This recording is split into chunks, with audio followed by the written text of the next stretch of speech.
Hello, everyone. Today we have Patrick Hayes with us.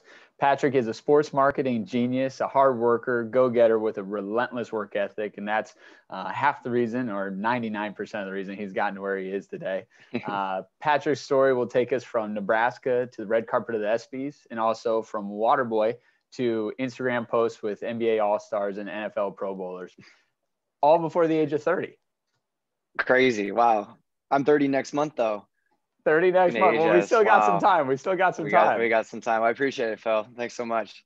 Absolutely. So for everyone listening, premise of the podcast is just there are these moments in your life that when they're occurring, you're just not sure that they are going to be these pivotal and groundbreaking moments. And then all of a sudden, as you're looking back, you're able to connect the dots of, holy cow, that was the moment, that was the catalyst for this.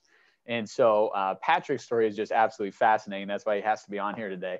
So to just start, Patrick. Where to start? My goodness. Yeah. Yeah. So if there's anything before, I'm going to start with, all right, you're from Nebraska and you end up picking to go to Oklahoma for exercise science as a major. I don't know if there's any family ties there, but let's hear a little bit about, how that came to be. There are a couple routes here. So I was born and raised in Lincoln, Nebraska, which is home to the Huskers, and die hard. Still am. Not going to lose that train, no matter the losing seasons, right? But it was, there's a couple of things. My dad's side of the family lives down in Oklahoma, near the Oklahoma City, Tulsa areas, and so growing up, that was really the extended family that we always went to go to. It was super exciting to go do that. One of my cousins actually played on the 2000 national championship team. So got it. From then, I still have back in my parents' house, I still have the Oklahoma memorabilia all over my room, and it was signed by Bob Stoops and Jason White, some of the greats there. And so I just had always followed them. In the second half of it, being here, like the campus is 10 minutes away from where I am right now, and it was just a little too close to home. And a lot of my friends from high school, they would go to the university here, and so I just wanted to always branch out. So I actually never even considered Nebraska. It was Creighton, Kansas, and Oklahoma. My sister went to undergrad and dental school at Creighton. It's good, school, just a little too small for me. Yep. Kansas was very similar to Nebraska in the cold, and it was very hilly actually. And I was like, no, I'm not going to walk that far to class like that. And my cousin works on campus at OU. And so it just kind of ended up working out. Where she kind of took me under her wing, and my other cousin as well, so my big brother over there. So it worked out. I loved it. It really had nothing to do at that time with the school. But now that I went through about every major and then wound up with journalism, which is one of the top journalism schools in the country, it all worked out. Right. So I want to say I got a great education there, but it was weird. In 2010 was the last time they played the Big 12 championship game. And I went down there and I wore a white shirt. It was the first time that I had to decide.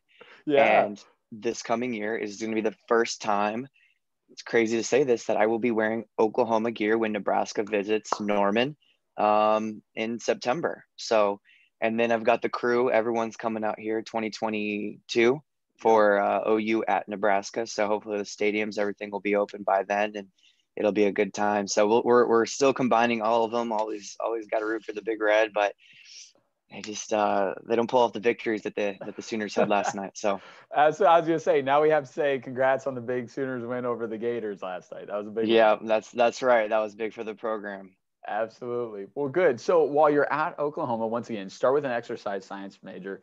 And actually, back up, I started with business major. And then so I wanted to be, just going in there, I honestly had no idea what I wanted to really do. I think you kind of have somewhat of a notion maybe until you realize maybe how hard it's going to be.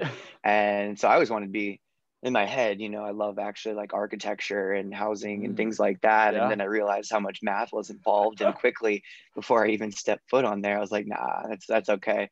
So I went business to start, and did a full year of the business, and just was like so generic to me. I just didn't really see. It was just, like I wanted something more specific. So that's when I started talking to one of the guys in my fraternity. He was working for the athletic program. He was a year younger than I was. So I was a sophomore. He was a freshman. And he started talking about how he was working in the athletic training room and that just fit my mold. Why? Well, because Yeah. I've injured every part of my body and know the recovery process, know how all that works. And Yeah. it just clicked. I was like, this is super interesting. And I've always wanted to, I just didn't think I would go for it. And so that's how the exercise science major came about.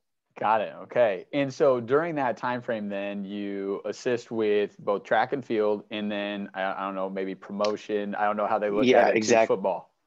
Yeah, exactly. So you start off kind of in the general training room. So it's the big one connected to the football stadium and has every sport that comes through. And you just kind of learn the basics of, treating their ankles and the types of medicine, getting rid of the ice baths ready, very, very basics that they teach you there. And then you kind of get that promotion. So I was track and field, and actually that was one of the best things for me because Yeah.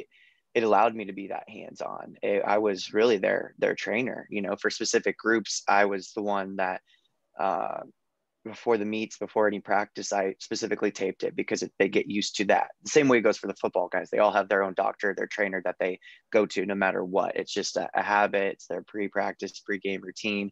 And at that time, actually, I thought that maybe I'd be flown over to London in 2012 Okay. because two of the girls actually went to the Olympics from the track team. And I Wow. was like their, go-to trainer. So, I mean, I was a junior Yeah. and like really hands-on, really involved, traveling with the team to the Arkansas relays, all over the place. And so got really close with the athletes there. And then of course comes the football when they're just like, do you want to move up? And it was actually a harder decision than you think because Yeah.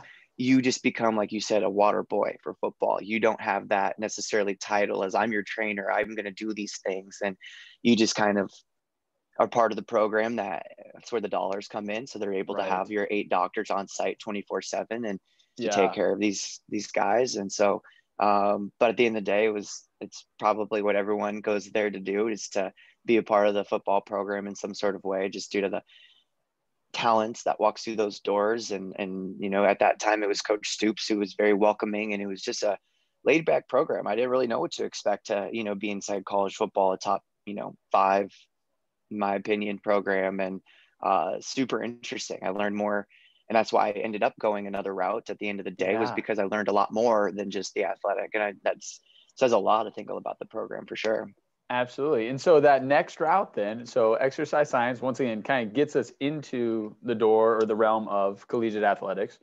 Yep. And then you decide to go into kind of like the PR journalism route, and you stay tied to athletics, but it's more so on connecting athletes to fans, if I understand correctly. Yeah, totally. I mean, it's just, you want to talk about sometimes right place, right time, and Yeah. just adapting to some of the ways. I think that's what, when I go speak to the universities, and some of these kids reach out to me, just like, you really have to adapt to like what's new. You can't take mine from 2011, 2012, because here we are as of tomorrow, 10 years later. Right. Right. And how many things have changed. So fun fact, again, I actually finished my exercise science minor Okay. before starting my journalism, which ended up being public relations degree.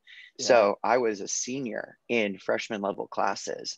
Wow. And so, but that first year of journalism was actually my football year as athletic trainer. So Okay. I was leaving practice some days to go, fulfill all my classes, because I was in my 4th year starting a whole new major. So I had to put in every credit hour that I could for 3 semesters in a row just to graduate in Wow. the 5 years. I wasn't going Yeah. to pay out of state tuition for number 6. Like that's tough. It's Yeah. still tough. Right. So yeah, that's how that came about. But in that age, that was when Twitter, and I don't even think, maybe Instagram was just taken off at that time, but Twitter was taken off. So it was Yeah. like, hey, this is, so dude at the time was Kenny Stills. He's still in the league now, good dude. And it was like, hey, Kenny, can I get a retweet? That was everything. But to me, it was like, that's one of my buddies. Like, he's in the locker Right. room. That's a human being. There's something here. So that's when actually, so I did the full year. It was 2012. We won a Big 12 championship. I have a ring for it, Yes. which is cool. It's weird because you don't feel like you earned it, but it's definitely something that'll sit there someday and you tell your kids about it. Hell yeah. But then when it came to the spring ball, then that's when I moved over to um, the digital media department. And so they brought over a dude, super super smart guy from Washington State. And he was just ahead of the curve, revolutionary in how he set up website, digital media department. But what he didn't have was someone who knew the guys. Yes. And so that's where I came into play, because I was in the locker room for a whole year and a half with them, and training room for a whole semester before that. And so it really, I just knew their personalities more than I knew that their left foot hurt than their right, you know? And I was able to highlight them. So I traded my Gatorade bottles for a camera, and I've always loved photography, but by no means was I, you know, a pro at this. And so I went into the huddles every practice and snapped photos. And that was when you put on Facebook, not Instagram, you put on an album on Facebook. Right. So it was practice 53 date, you know, and it would go there and it would link to the website. Like, that ages us. Right. And so that's how it all started. And then on game days, I would sit up in the press box, and he'd be like, "Who made that tackle?" I'd be like, "It's number 1, Tony Jefferson." And then he would tweet it out. And so even a lot of the graphics, I became the graphic designer, and I was tweeting out game day, and I used to know how to fade and cut images out. And just like, I used to know Spanish back in the day, but when you stop doing it, you forget about it. And now I'm reteaching myself how to do it. And there was a lot going on, but because of that, that's how I got the foundation into more of the journalism route, more of the digital media that was upcoming, which then gets you to your next story and probably Open Doors, you know? And so that's how everything is always tied to one another. It was just the steps and the things that you go through, you know, not necessarily because I knew one guy because I was the athletic trainer, but piecing that together, that the digital era was more up my alley in knowing and understanding people more than I knew that their insides were crumbling, and how I could piece that back together, piece together their personality on how to create a personal brand. I love it. Now, I got to ask you a question before we make the next pivot. Yep. When you told your folks that you were going to, you know, be switching again, was there any pushback on that? Because I can't imagine that it was just a simple decision, right? I mean, it seems simple now because it's worked out, but like at that moment, it's like, am I making the right choice? Yeah. Well, I mean, that was the third major at the time, you know, business and then medical, which is huge, right? It's tough. That was a full-time job because you had cadavers that I like dissected, like a actual human body, and that was after hours, and like to understand all that stuff. So it was more just, you put in so much work to do that. But totally, I mean, they're the most supportive people I've ever met. And awesome. Till this day, I mean, you know, you just keep showing and proving why things were supposed to happen the way that they were. And you know, I think we're at that point. It wasn't like you know, maybe a huge shock or a huge pushback by any means. It was just, are you sure? Let's make sure that this is going to be an okay fit this time. And it was great. Yeah, absolutely. Well, like I said earlier, I mean, relentless workers. So you're hearing it, and this is just in the school phase of life. So yeah. Which is nuts, and which is crazy, you know, that now I'm almost 30, and that was probably 7-8 years ago, but how much that still plays a part in my life, which is why I will always go speak to universities or go talk to kids, because at any moment your life can change, and then you just kind of have to know exactly what you want to do. Absolutely. I love it, man. I love it. So at this point, he's graduating, and there's a company in Nebraska that was started by Audie and Blake. And I don't know if there's a connection there or how you get here, but it's called Open Doors. And their essentially business model is exactly what, you know, Patrick was doing in Oklahoma for players in regards to getting more exposure for the player and not necessarily for a team. So talk about how you end up getting to Open Doors. I mean, the company and what you're wanting to do probably makes a good connection, but how did you get there? What was the connector? Totally. Yeah. So as most of us approach graduation and the freakouts start to happen of where you're going to, you know, get a job. I graduated in May 2014. And so it was in, you know, the February, March stages when, where am I going to be? You know, what's going on? And I wanted to be in sports, but, you know, where's it going to be most comfortable? And no one thinks that, you know, a place like Lincoln, Nebraska is going to be home to not just one, but a couple. And I looked at Huddle pretty hard, you know, and so Huddle was just growing as an empire in the sports, you know, technology video world, and had all these connections. So I was trying to piece that together, and then at that time, I just reached out to Open Doors on like their info at page. And while I was still in school, I was writing their blogs Oh, for wow. Okay. just, a couple bucks, just to prove myself. And Yeah. wrote them and researched, interviewed people. And then when I came back after graduation, they offered me an intern spot for an hourly rate. And a couple weeks after I started with them, we'll call it, mid-June. I started on June 2nd. I'll never forget that date.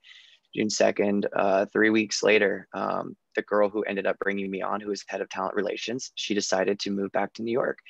And so I just kind of walked back right in. As an intern, I was head of talent relations at That's Open Doors. awesome. I was, top one of the first 10 employees there.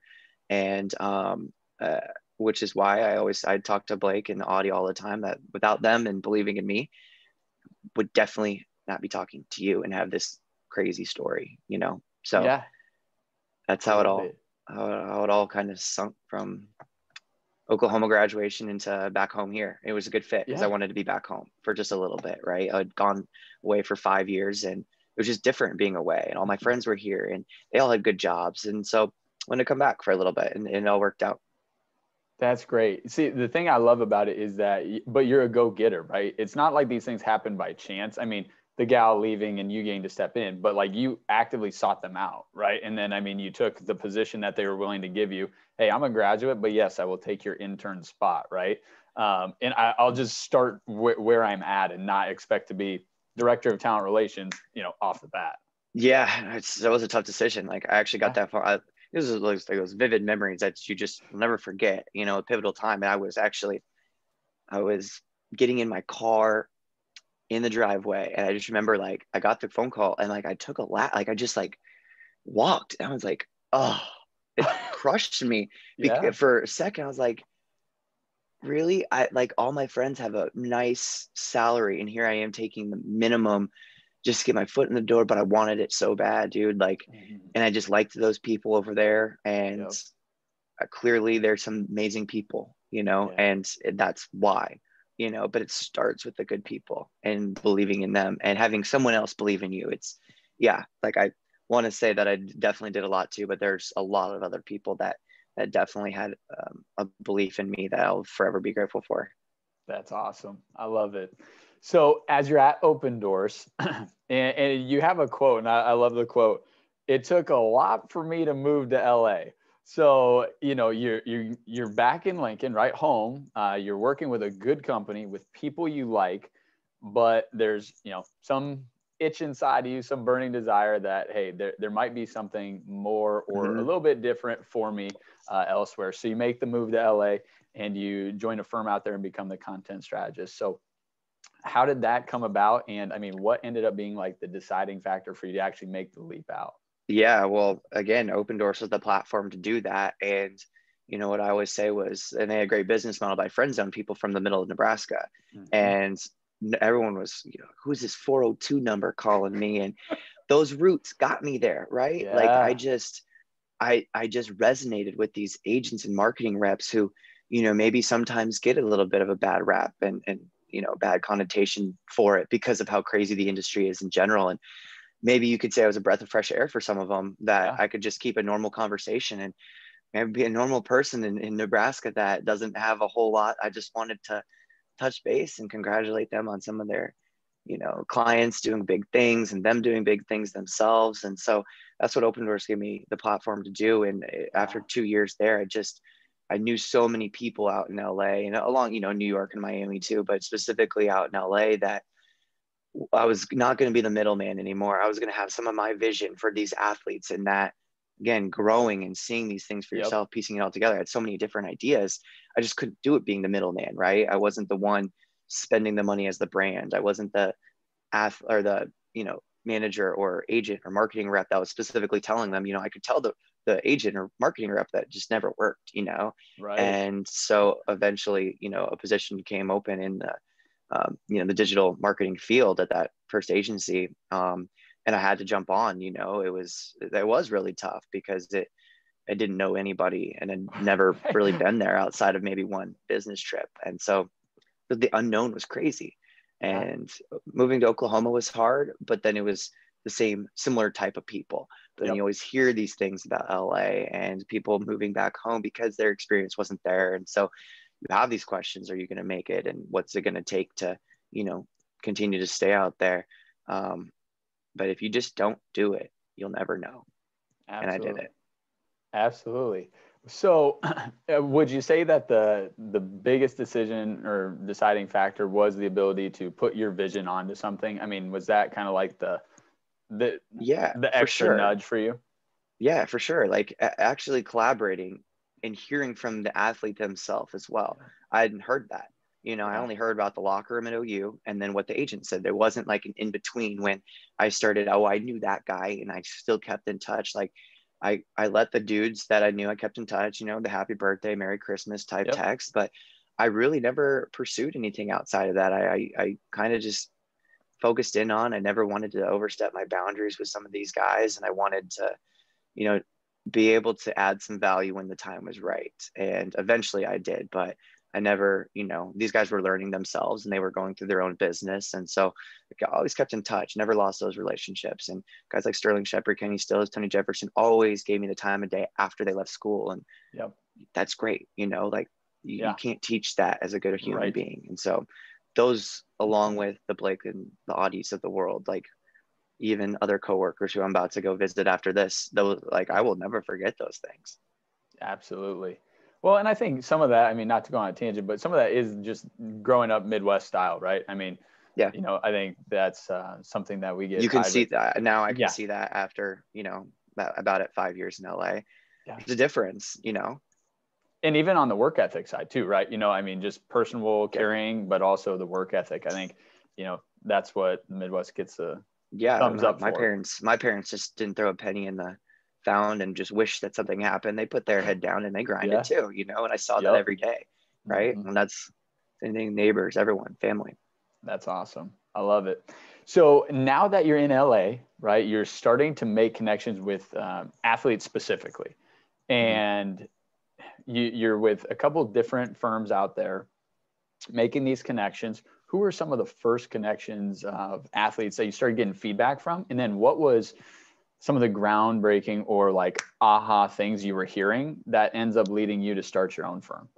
Yeah, well, first couple guys there and some really good clients, but for the most part, the guys who I was specifically hands on. Mike Conley, which is just, you know, top 20 NBA player in my No opinion. He's always doubt. great. He deserves an all-star at some Yes. point in his career. I hope he gets it this year. And Mercedes Lewis, he's currently tight end for the Packers. Yeah. Dwayne Go Pack Go, Dedman, by the way. Go Pack right? Go.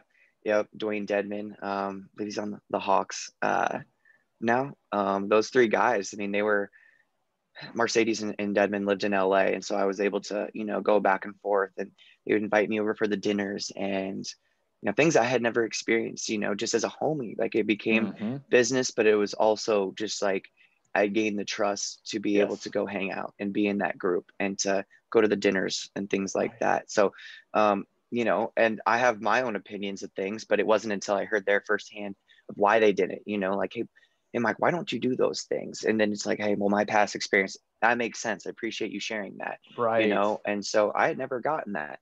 Yep. And piecing it all together was just, I think, at a point where I had the support from those initial clients. I had about 6 at the time, the NBA and NFL. And I just wanted to fulfill my own visions and not Yeah. take the couple years to maybe show, I guess, you know, and Mm-hmm. prove that these were going to work. I was just ready to just try it and Yeah. see if it worked, you know, go out on Yeah. a whim and just be like, F it, you know, like Right. it's either going to work or it's not. And we're going to find out here. But I think that's how a lot of people find out their visions, and they're just do it, you know? Yep. And it was a pretty quick transition, but the vision came to light, had a lot of support, a lot of help, and the clients there, you know, it was what I wanted to build wasn't oh, Patrick and Lindsay. It was a Yeah. family agency of Yep. these people treat me well and they're going to treat you well, and they talk about it in the locker room, and just being different and sharing that, just the different ideas, you know. And so that's how all of it came about, and it really wasn't necessarily anything specific other than just wanting to do it maybe a little bit quicker. It kind of Yeah. seemed like I was jumping from the agency to agency, maybe because they didn't share my own vision, and I wasn't going to be that guy. I Yep. didn't want to be the jumper, and that wasn't my reputation. That wasn't my personality. And I just wanted to stop talking about it. I just wanted to do it. And it was at a smaller place like that where I could be heard and had a business partner who also trusted and just let me do my thing. I let her do her thing, Yeah. And so it all worked out. It was great. Well, I love the vision that you have, right? I mean, you're a visionary, clearly. I mean, you're always casting visions of something that you can see that can be done better and then trusting in that. So I think probably your clients see that, but also you mentioned Lindsay. So Lindsay ends up being the co-founder and partner within Waterhouse Hayes, and you guys were co-workers, and that's how you met. Right. So she's going to hate me for this one, but sorry to cut you off. I mean, it was just that she's 10 years older than I am. And it was that 10 years that I needed, right? Yeah. She's been working with Dwight Freeney for those, as long as, she's been in the industry, and which is, 10 plus years. And so that helped me on so many different fronts. Maybe I added a little bit of the youth in knowing how to work the social media platforms because I was in it every single day. That's just what I grew up with, right? And there's things that she grew up with that sometimes the old school, that sounds old now, but things have changed so fast that some of those approaches still work today. And you need that. You need a little bit of guidance. I don't know everything. I've never known everything. I still won't know everything.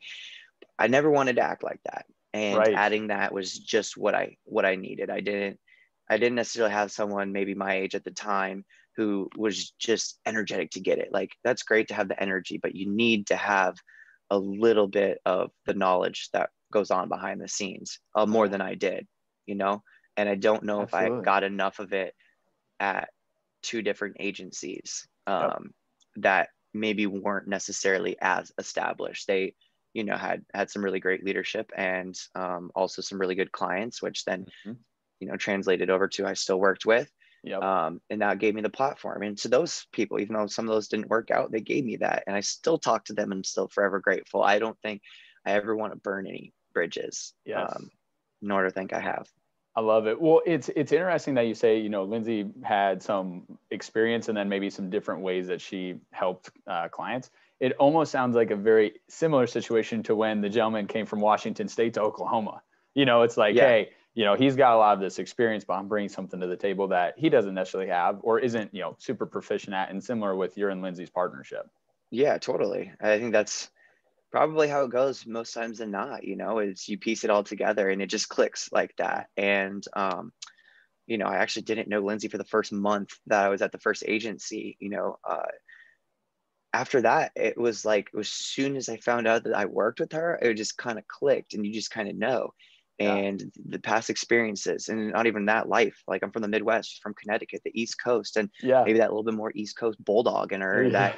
That's what I got now. I used to be this dude who kind of just sat on the sidelines, but now I'm just a nonstop talker, and maybe got a little bit of that East Coast fire in me now too. So different perspectives, different life things, it doesn't even have to be about the industry. Never really does. It's always about life. I love that. So now, once again, we're working with, all-stars, right?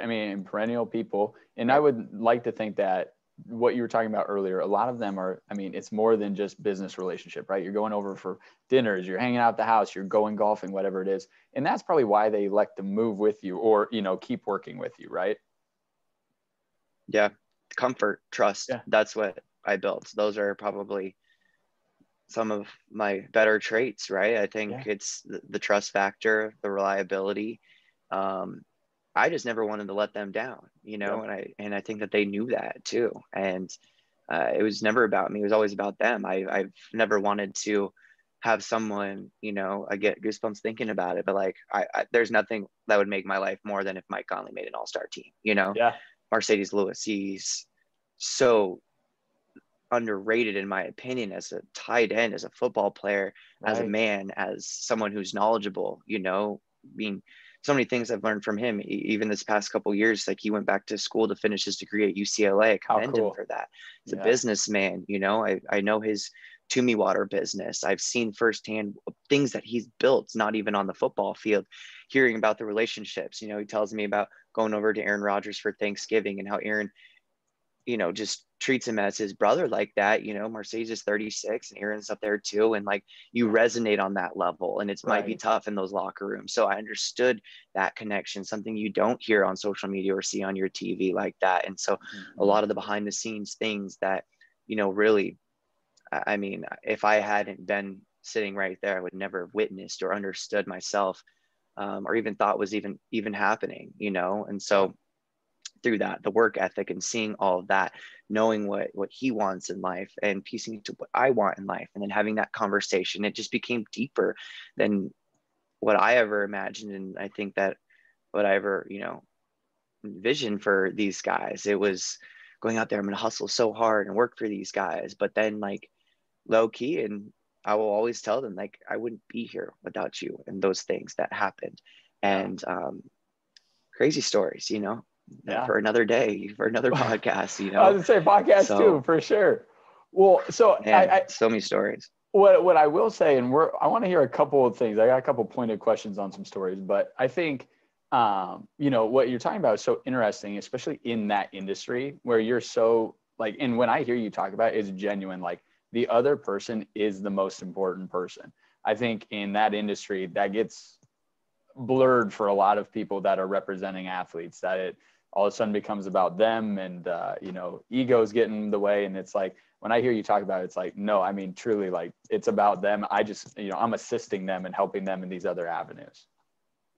Yeah, totally. I mean, I think people get some bad reputations for that. There's some really intelligent, good people in the industry too, that I know have very similar visions that maybe don't get highlighted as much for reasons, maybe because a contract amount gets looked at a little higher than the way it happened. Yeah. And that's what they're all about because of that, you know, and that's not always the case.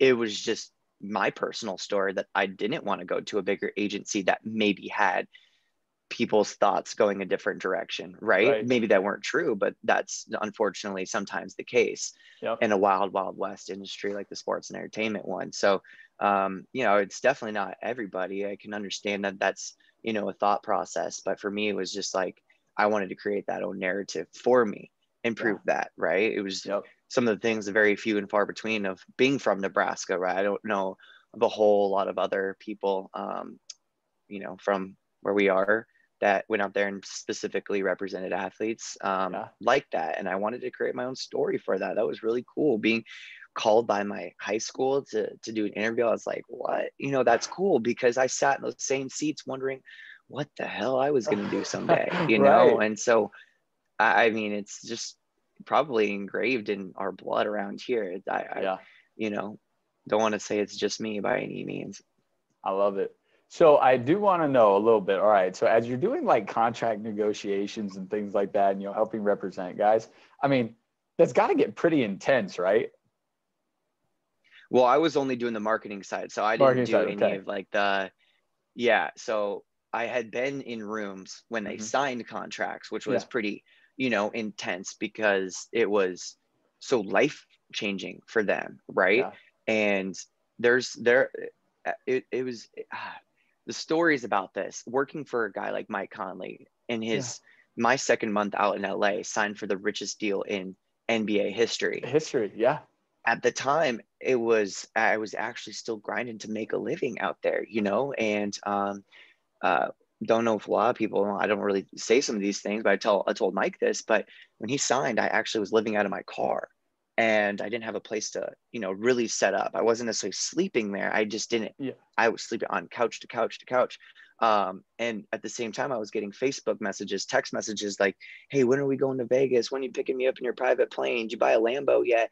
And like that messed with me, dude, because I never come from an area that thought about those things. I was so damn happy for him that like when people were starting to come after me, thinking like, I was like, no, like it all started with Mike did that, and his dad did the contract in there. So but being part of those, you know, just witnessing that and having your own story, a part of those things adds to the whole narrative. Right now, that's something that Mike now knows, and maybe even brought us a little bit closer together, because I at that time, I'd do anything for those guys. And I don't necessarily know if they knew how much that meant at the time too, and that was month 2 in LA, the wildest time of my life. That was just so unknown. And so I wasn't a part of those. Moral of the story, I wasn't a part of them, but they still impacted me from a distance. And then you get into the marketing contracts that the negotiations and figuring out how to do that, what's all in them. You watch TV,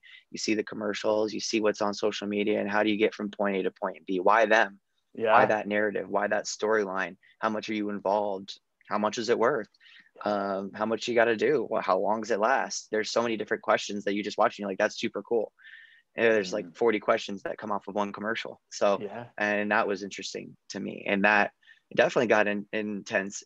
Maybe not necessarily as far as just the hardcore millions and hundreds of millions of dollars that are being tossed around, but ideas, personality fits, prove to me why these guys are the best brand ambassador, which we all prove. We want organic and authentic, relationships and partnerships all around. And that's what I always preach, because I just want to be as true and organic and authentic of a person that I can be. So I want to shed that on, the work that I do. Absolutely. So, all right, there's 2 big things that we got to talk about just from that comment there. So one, all right, living in the car, going from couch to couch, is there any point where you're like, maybe I should just go back to Nebraska? Maybe I should just move back. What got you through that? What got you through that? My sister bailed me out. My sister, she sent me some money, actually. Yeah. I never had anyone do that, just like I always wanted to earn that.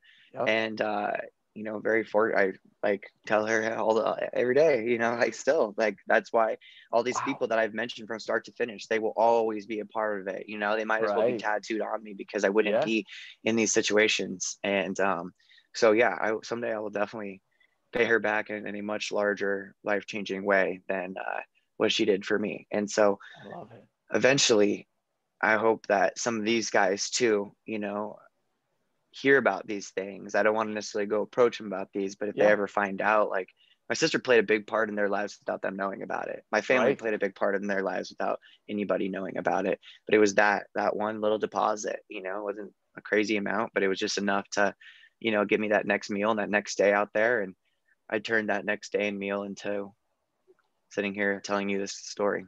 Absolutely. I love that. I love that. Then the second thing I want to ask about from your original comment was, you guys at, Waterhouse Hayes really, I'm not going to say you were the first, but we're really pioneers of, we're not just trying to do the big marketing deals that everyone does. We want to find brands that we can latch onto and really become partners in the brand, right? Yeah. I appreciate that. The pioneers. I also, I want to say had great personalities to work with too. And I was able to tailor those personalities differently. Not everybody who's going to go in the first round has the same personality or should do the exact same script as the last, 5 years guys who did that. And our vision was just to be different, right? You can say it was pioneering, and I think other people have done it, really well too. I just took the personalities that I had and I tailored it towards them. And maybe that came off as pioneering. I call that just organic and authentic, and just being able to just shift things just a little bit differently, maybe not taking the ESPN phone call, but owning your own content. That wasn't a thing 5 years ago. So I won't necessarily, I was given a lot of tools and resources to be able to piece some of those things together. So it's not all us, the personalities. I think that's maybe a skill set that God gave me, was to understand people a little bit better and to, twist their thinking in maybe direction a little bit in a positive, to highlight and advance them way. Well, and I think there's, to your point, it's a personal skill set, but I think it's also something that you probably are able to uniquely bring when you're, maybe a smaller boutique firm, rather than, a mass. And it's like, all right, the person I'm talking to regularly isn't actually the person that's doing my marketing ideas, right? And you see that maybe with some of the larger companies where it's like the thought down to the person, opposed to, hey, here's the person, now let's create a circle around them of what brands or what ideas are going to mesh well. Totally. Yeah. I never wanted a big client, roster by any means, because I wanted to be able to focus on the ones and fulfill the promises that I make to those. It wasn't about chasing that next guy because I could profit off of him or use his name to get that next guy. Like, I truly wanted to have every single one of my guys be an all-star. And how do you do that, right? How do you get them in the Pro Bowl? How do you get that? Like, those are things, and those are on theirs. I wanted to sit them down.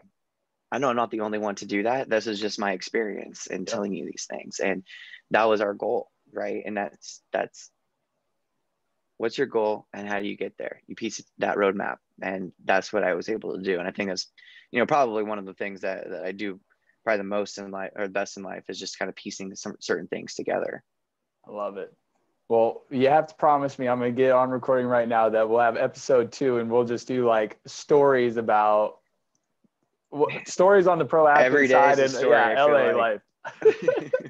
I love it. You might have to create another podcast just based upon my stories. It's nuts. Perfect. So. Perfect. I always have to get on, man. All right, my guy. There it is. Promise. There it is. Perfect. All right. So Waterhouse Hayes, we're doing well. We have athletes, right? We're representing. And then it sounds like relatively recently have made a switch to be director of marketing at No Sweat. And I guess let's start with, just so everyone knows, No Sweat is a company in the athletic field, but really trying to reduce, the impact of sweat, right? I mean, you wear a helmet and you get it run down your face, you wear a hat and it ruins the hat and it runs down your face. But solution that we all go through. Yes. Yeah. So how did problem we all go through in fixing that solution? Yeah. And how did that connection come? Truthfully, it was about midway through the year in 2019. And, just with the industry, had some clients that had some, on a much bigger scale, right? Go to another agency for things that I couldn't give them. And I was okay with that. And, more on the contract side of things. And it was just piecing together a lot of the conversations that I had with brands in these organic partnerships with my athletes, that I just wanted to know what it was like to build up a brand. I had done a lot with athletes in the personal space, where they want to go. And I hopefully, I did that for them, and I wanted to take a brand to the next level. So I was on the search and ended up, connecting with someone I had met in the industry, years back at the first agency I worked with. And it was a unique product that I knew I could really envision taking it to another level, right? Right now we have our hat liners, helmet liners, and our visor liners. And so they absorb the sweat from coming down your face, prevent you touching it, not a pitcher going like this anymore. But it was, what's that next product? How's that process work? And how do you take that next product that no one has ever heard of to that next level? That's what I want to do. I love taking things from 0 to 100 real quick. So Open Doors gave me the ability to be the middleman between a brand and an athlete. And I knew a lot of the agents and the athletes themselves. I wasn't necessarily as hands-on, but I saw the different brand approaches. And I didn't understand a lot of them, and choosing their favorite athletes because they were, a Packers fan or whatnot, but that wasn't going to move the needle for them. That wasn't a strategy. That's just fandom, Mm-hmm. And then moving out to LA, working for the different agencies, owning my own, I had that hands-on approach with the athletes. Now at No Sweat, I have that firsthand approach with an actual physical product that as a team collectively, you can have all these different ideas and really build something special there. Yeah. And I was looking at, it looks like a few of the big like names that you guys are working with is like Kutchel, Oshie, Golden Tate. Are those relationships you had? Are they relationships that you've been able to cultivate from, some of the existing clients you've worked with, or how'd that all come to be? No, actually, those guys were all previous before I came, not only brand ambassadors, but investors. So ones who believed in the company, right? Mm-hmm. And not only that, but they're all champions, and having some champions be able to, speak on why they're a champion, and hopefully this product can tie into, building that, right? I know I've taken a couple strokes off my golf game because I'm not over here in between putts and things like that. So, I think what's been helpful is having that background with the athletes to be able to get that feedback. Yep. I'm biased because I know that it works, right? And I wear hats most of the day, and it's just a comfort thing, but I'm also not competing on the highest level in sports and knowing what that is. And so I'm taking all this knowledge and just piecing it, with what they want, with what the public wants, and how do I transform my hat liner inside a hat that's stopping absorbing sweat to be the eye black and the wristband of your game day routine, right? I want this to be a part of everything that you do because it helps your performance. And so all that being said is where we are today. That's awesome. That's awesome. All right. So I got a few pointed questions. Okay. So I don't know if you listen, there's a gentleman named Ed Milet. I quote him all the time. He's a stud, but he has this phrase, and it's called blissful dissatisfaction. Okay. And he talks about, when you set a goal, a lot of people never become the best version of themselves because they reach their goal and that's their plateau and they stay there permanently. He said for other people, the risk they run is they're always unsatisfied and they are always striving for the next thing. And they never take any time to say, wow, I've accomplished so much, because their fear is they'll stop wanting to accomplish more. So for you, I mean, once again, you've got an amazing probably just described future me. ahead. I don't even know if I have to answer this one. Well, you just described everything.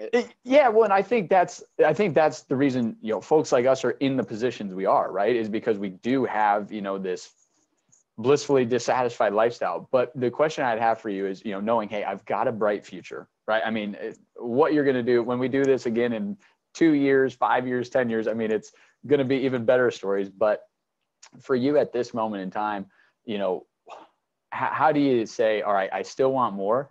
But as you look back on it and you think about those stories, or you think about, those pivotal moments and the people you met, I mean, that's just got to fill you up as well, right? Totally. And that's why separately, I started a mental health platform. It's called Perception. And it was striving for that, but it was, like the industry, you see a lot of the athletes, you see a lot of people in LA going through some, mental, like it's tough. It's really tough to keep going and piecing it. And for me, like, I really didn't stop. I wanted more and I wanted to keep going. I still want to do it.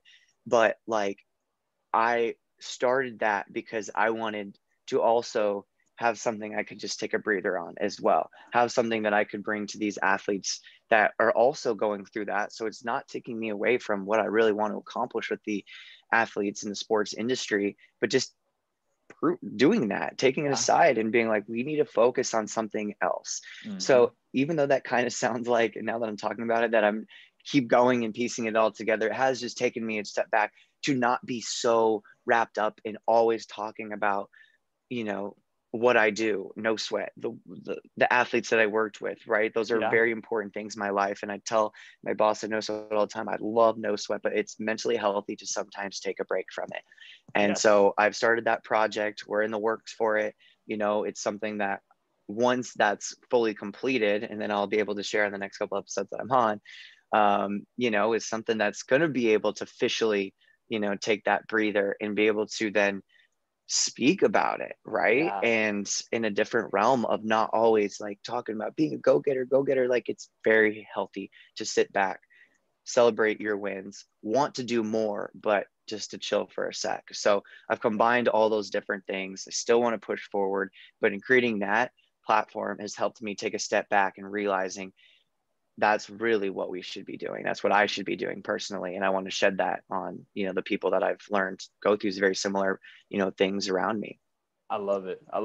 I forget the exact title of the book, but it's the Wishes of the Dying. And long story short, this lady had gone through and interviewed hundreds of people that were on their deathbeds. And she just said, hey, open-ended question.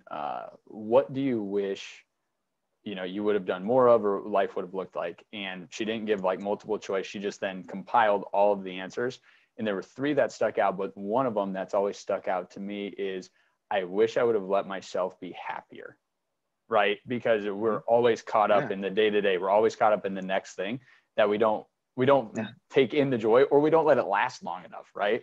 And since we're always on to the next thing, it's like, well, I can't get too happy, right? Because then I might lose my motivation. I was like, what an interesting, thing to hear, people that are now just about done with life to say that. Yeah. I mean, I worked with people and tried highlighting them every day more than I tried highlighting myself. Mm-hmm. And, you know, it was part of the job. It was part of what I wanted to do for them. But at that same time, I needed to, looking back, I needed to just take more time for myself and really grasp what I was doing at 25 years old, handling, you know, a guy like Mike Conley, who, you know, I believe he's the greatest Memphis Grizzlies player in their, Hands you know, down. franchise history, and right. And hopefully an all-star someday. And hopefully I can call him a champion. And I want that for him. At the same time, I can sit back here too and tell that story about how proud of myself that I am too, that Mm-hmm. I picked myself up from, you know, not having that ego at the time of, dude, I was in my car and like, I didn't have to have Louis Vuitton and Gucci and all that stuff on me. It wasn't, you know, that still doesn't make me happy. I'll probably never wear that stuff, but that's what was around me. And that's what at the time seemed like a lot of happiness to a lot of people. And to me, it wasn't. That's why it was an escape for me to put all my energy into other people. But now I've learned that that's not healthy at all. And that these, you know, they said it too. They're very thankful and they're very proud of, you know, the accomplishments that I had as well. I needed to absorb that a lot more. Yep. I love it, man. I love it. All right. Second pointed question. And I don't know if you're a reader or not. I'm a big reader. What is your favorite book? Wow. Broad. I That is a know. great one. You know, I know. Well, here's the thing. I'm a big autobiography guy, or biography in Yes. general. I love learning about people's stories. I'm looking at my bookshelf now. I'm a big Duke fan, and you know, Coach K I have 3 books there from him. Obviously, is a good mentor. You know, I honestly, I'm not as probably big a reader as you are. I think that uh, I don't know. There's not been one like autobiography or biography that I've just been like, wow, I'm inspired by people as a whole. I think Yes. Jimmy V and the Don't Give Up, Don't Ever Give Up, you know, I think Yeah. that story in itself, and I find that in a lot of the books that I do read, of that Don't Give Up, you know, Mm-hmm. mentality, that is by far my most favorite kind of vision and thing to learn and read about, Yeah. if I can't answer your question directly there. Now, I don't even know the title of these books that Coach K have, you know, but those are the people who've written them and who've really, you know, Yep. proven themselves too and have their own living out of a car story as well. And that is what keeps me going and I pick up on. I love it. I love it. Then last one. What is the most Mm-hmm. important quality in people in your inner circle to you? Trust, Yeah. honesty, reliability, you know. You can see pretty clearly now who has their right intentions and who has, you know, the best for you. Trust is a big one, something that I think, being from the Midwest, you kind of take for granted because it's just, you know, right in your soul. And Right. then when you get out to a place like Los Angeles, where I won't say it's LA necessarily, you have a lot of transplants from all over, you Yep. know, even from the Midwest, who share those values, who unfortunately don't end up sharing that value that I think is engraved in them, you know? Yeah. So you got to have that. And I lost a lot of that from people by sharing too much. Mm-hmm. And then it got around to things that I didn't. So I've learned to not speak what's on my mind, you know, 24/7 to a lot of people, Yep. to be, you know, closed, but to really like, I have my circle. I know who Mm-hmm. they are and they know who they are. And that won't go away, but it's through a lot of life experiences, unfortunately, that I've had to learn, sometimes the hard way, who really has the best interests there. And Yeah. so my vetting process now has considerably changed, and you know, for the better. You know, I think I want everyone to like me. I think that that's the hardest thing for my personality, is having people think that, you know, you do them wrong or that they don't trust you. And Right. I hope that that's never the case. And so I want to have that inner circle have the same, you know, mentality for me. Absolutely. Well, Patrick, it's been a privilege, man. What a fascinating story from, you know, Nebraska, Oklahoma, working with athletes to where you're at now. Best of luck with the And I director of appreciate it, marketing dude. role. And yeah, we'll definitely be hopping on again soon. Appreciate it. Love to be on again. Thanks so much for having me. Happy New Year. Same to you, stud.